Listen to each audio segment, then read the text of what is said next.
Sri Kuberan TV நேயர்களுக்கு அடியேன் உங்கள் சிவயோகி சிவசக்திமான் சுவாமிகள் வணக்கத்தை தெரிவித்துக் கொள்கிறேன். அன்பு நேயர்களே, இந்த பதிவில் மாசி மாத பலன்கள் தான் சொல்ல போகிறோம்.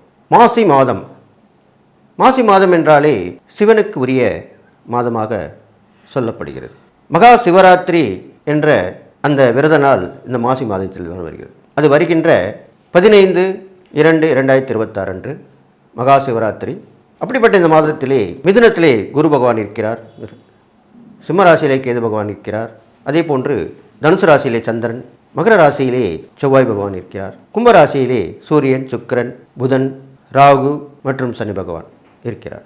இவ்வாறாக இந்த கிரகங்கள் இருக்கும் நிலையை வைத்து இந்த பொது பலனை பார்ப்போம். பொதுவாக பார்க்கும் பொழுது மக்களுக்கு எல்லோருமே எல்லாமே கிடைக்கும். சிவன் அருளால் எல்லா பிரச்சனைகளும் தீர்ந்துவிடும். அடுத்தபடியாக மக்கள் விழிப்புணர்வு அடைவார்கள். அவர்களுக்கு தேடி போய் அலைந்த விஷயங்கள் தேடி வந்து கிடைத்திடும் மாதமாக இந்த மாதம் சொல்லப்படுகிறது. இந்த மாதத்தில் நிறைய திருமணங்கள் நடைபெறும். ஆலயங்களிலே திருமணம் நடைபெறும், தெய்வ திருமணங்கள் நடைபெறும். அது இல்லாமல் சுபகாரியங்கள் அனைத்துமே நடைபெற்று மக்கள் சந்தோஷமாக இருப்பாங்க. அது நடக்க போகுது. அதுக்கப்புறம் பார்த்தீங்கன்னாக்கா இந்த மாதத்திலே போராடி வெற்றி பெறுவார்கள், கஷ்டப்பட்டு வெற்றி பெறுவார்கள், உழைப்பால் உயர்ந்து நிற்பார்கள். அப்படிப்பட்ட மாதமாகத்தான் இருக்கிறது. ஏனென்றால் சிவபெருமானே ஒரு பிட்டுக்காக மண் சுமந்தார் என்று சொல்லப்படுகிறது. அவரும் உழைத்துதான் அந்த அவதாரத்தின் நோக்கத்தை நிறைவேற்றி கொண்டார். அந்த வகையிலே உழைக்கும் வர்க்கங்கள் எல்லாருமே நல்லா இருக்க போகிறாங்க. உண்மை, நேர்மை, சத்தியம், நீதி தவறாதவர்கள் செழிப்புடன் விளங்குவார்கள், எல்லா நலமும் பெற்று வாழ்வார்கள்.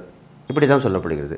பொய் பேசுபவர்கள், வஞ்சக குணம் கொண்டவர்கள், நம்பிக்கை துரோகம் செய்பவர்கள், இவர்கள் எல்லோருமே அதற்குரிய தண்டனை அனுபவித்து அதனுடைய பலனை அனுபவித்து கஷ்டப்படுவார்கள். மகா சிவராத்திரி அன்று அதுக்கு அடுத்த நாளிலிருந்தே குளிர் குறைய ஆரம்பித்துவிடும். முக்கிய பிரமுகர்கள், ஒரு விஐபின்னு சொல்கிறோம் இல்லையா, விஐபி சொல்லலாம், விவிஐபி சொல்லலாம். இவர்கள் எல்லோருக்குமே அவர்கள் நெறி தவறாமல் நடப்பார்களானால் அவர்களுக்கும் பட்டம், பதவி, புகழ், செல்வம், செல்வாக்கு, அந்தஸ்து எல்லாமே கிடைக்கும். நோய் நொடிகள் அறவே அகன்றுவிடும். மக்கள் நல்ல ஒரு மேன்மையான பலனை அனுபவிப்பார்கள், சந்தோஷமான மனநிலையில் இருப்பார்கள் என்று சொல்லி 12 ராசிகளுக்கு உண்டான ஒவ்வொரு ராசிக்கும் உண்டான பலன்களை இப்பொழுது பார்க்கலாம். மீனராசிக்காரர்களே, உங்களுக்கு இந்த மாசி மாத பலன் தான் இப்போ சொல்ல போகிறேன். என்ன சொல்ல போகிறீங்க? ஏற்கனவே ஜென்ம சனி வந்து இருக்குது, போதாக்குறைக்கு குரு பலனும் கிடைக்கல, நாங்களே தடுமாறின்னு இருக்கோம், நீங்கள் என்ன புதுசாக சொல்ல போகிறீங்கன்னு தானே கேட்குறீங்க. புதுசாக தான் சொல்ல போகிறேன், ஆனால் நீங்கள் நல்லா வாழறதுக்கு தான் சொல்ல போகிறேன். அதுக்குண்டான பலனை இப்போ சொல்லும்போது கவனமாக கேட்டு தெரிஞ்சுங்க. இந்த மாதத்தில் பார்க்கும்போது குரு உங்கள் ராசிக்கு 4ஆம் இடத்துல இருக்கிறாரு. ஆனால் உங்கள் ராசிக்கு 12ஆம் இடத்துல 5 கிரகங்கள் கூட்டு சேர்ந்துருக்கு. சூரியன், சுக்கிரன், புதன், சனி, ராகு. இப்போ இதனால் என்னென்ன பலன்கள் அதுதான் இப்போ பார்க்க போகிறோம். நல்லதும் நடக்கும், கெட்டதும் நடக்கும். உங்களுக்கு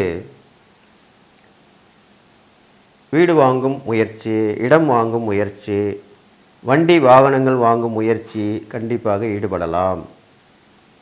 அதுக்கு ஒரு பிள்ளையார் சொல்லி போடலாம், அப்படி வச்சுங்களா. அதுக்கு உண்டான முயற்சியில் இறங்குங்க. இப்போ இறங்குனீங்கன்னா அடுத்து வரும் காலங்களில் அது முடிவு பெறும், நல்லது நடக்கும் சொல்லிட்டேன்னா. அதுக்கப்புறம் பார்த்தீங்கன்னா கண்டிப்பாக பிரயாணங்கள் ஏற்படும். அதில் முக்கியமாக வெளிநாட்டு பிரயாணம் கண்டிப்பாக அமையும். மீனராசிக்காரங்களுக்கு கண்டிப்பாக பயணங்கள் அதிகமாக தான் இருக்கும் எப்பவுமே அவங்க வாழ்க்கையிலே. அதே மாதிரி இந்த வெளிநாட்டு பயணங்கள் இப்போ சரும். உங்களுக்காக மட்டும் இல்லை, மற்றவங்களுக்காகவும் போயிட்டு வருவீங்க.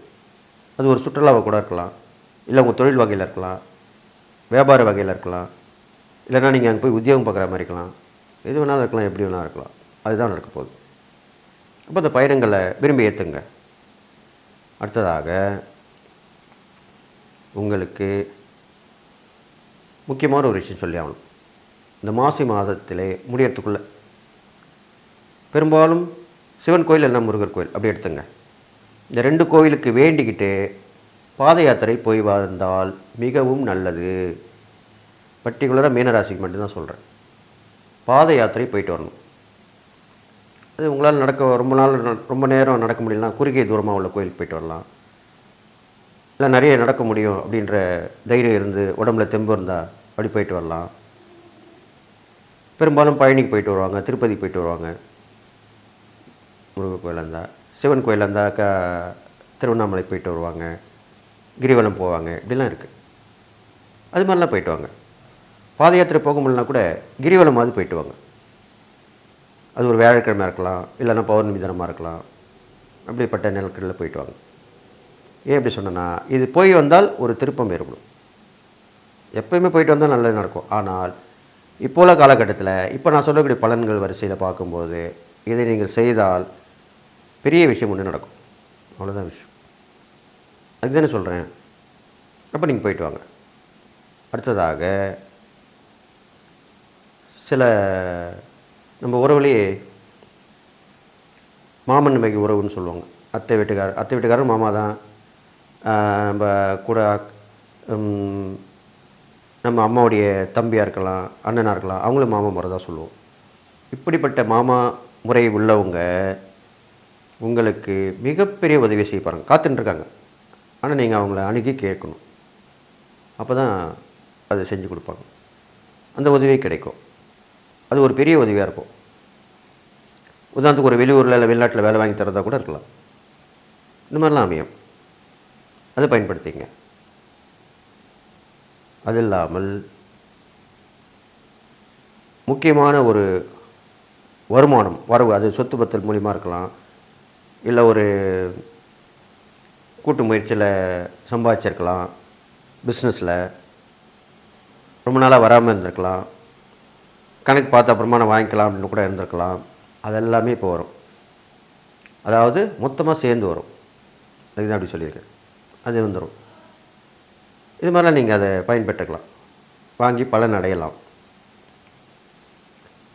கல்வி சம்மந்தப்பட்ட விஷயத்தில் கற்றுக்கலாம், புதுசாக கற்றுக்கலாம்,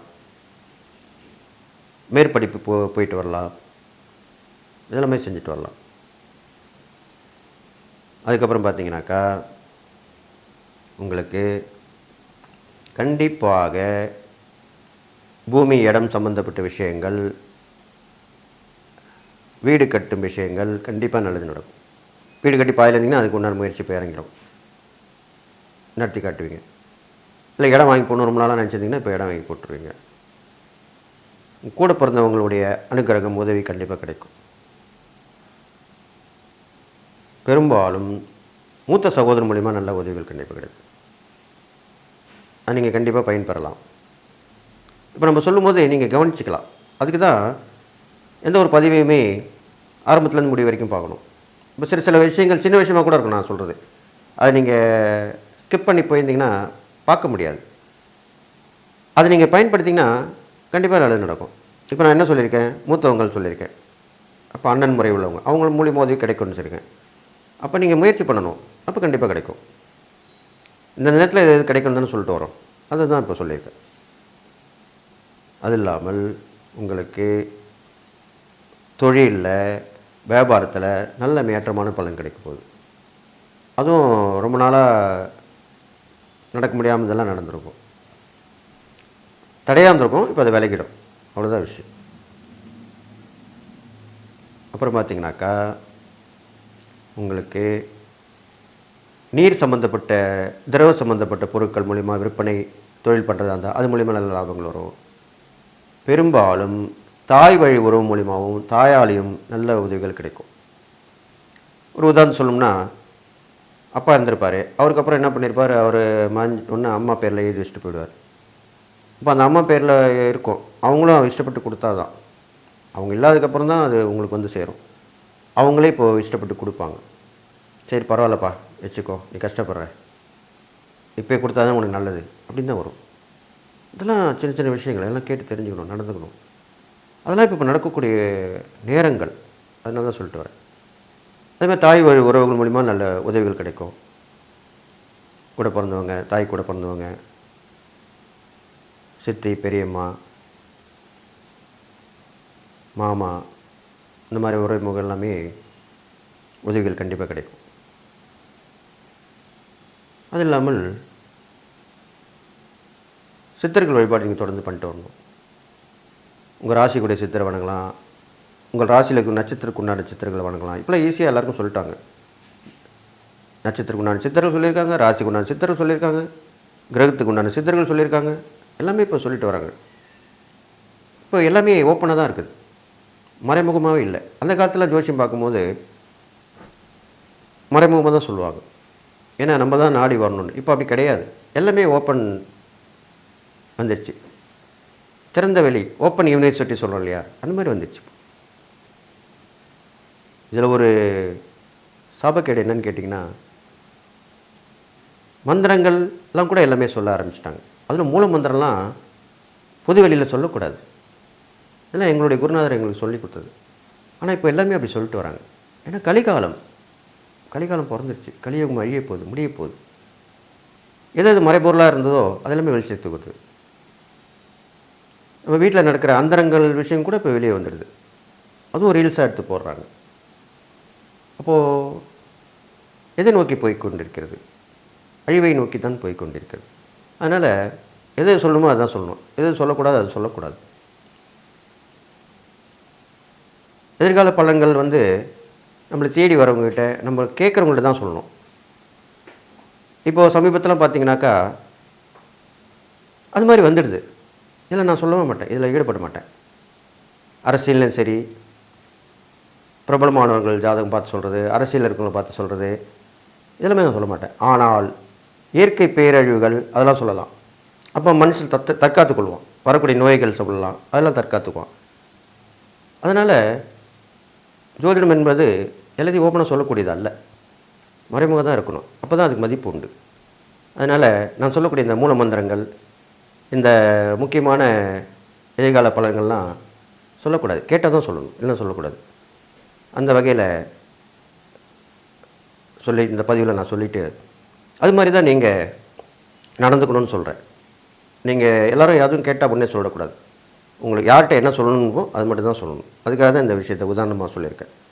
அப்படி நடந்துட்டு வந்தீங்கன்னா கண்டிப்பாக இந்த மாசி மாத பலன் உங்களுக்கு நன்மையை செய்யும் சொல்லி நான் சொன்ன இந்த வழிபாடுகள், தானதர்மம் பார்க்கும்போது குழந்தைகளுக்கு நிறைய உதவி பண்ணுங்கள். அனாதை குழந்தை, அதுவும் பெற்றோர் இல்லாத குழந்தைகளாக பார்த்து பண்ணுங்கள். அவங்களுக்கு தேவையானதில் வாங்கி கொடுங்க.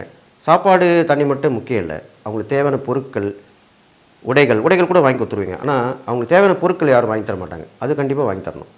அது செஞ்சுட்டு வந்தாலே உங்களுக்கு நல்ல பலன் கிடைக்கும், கைமேல் பலன் கிடைக்கும்னு சொல்லி இந்த மாசி மாதத்தில் மீனராசிக்காரங்களுக்கு முக்கியமான ஒரு விஷயம் நடக்க போகுது. ஸ்ரீ குபேரன் டிவியை பார்த்தமைக்கு நன்றிகள். மேலும் இது போன்ற தகவல்களை தெரிந்து கொள்ள ஸ்ரீ குபேரன் டிவியை சப்ஸ்கிரைப் செய்யுங்கள். மறக்காமல் பெல் ஐக்கானை கிளிக் செய்யுங்கள்.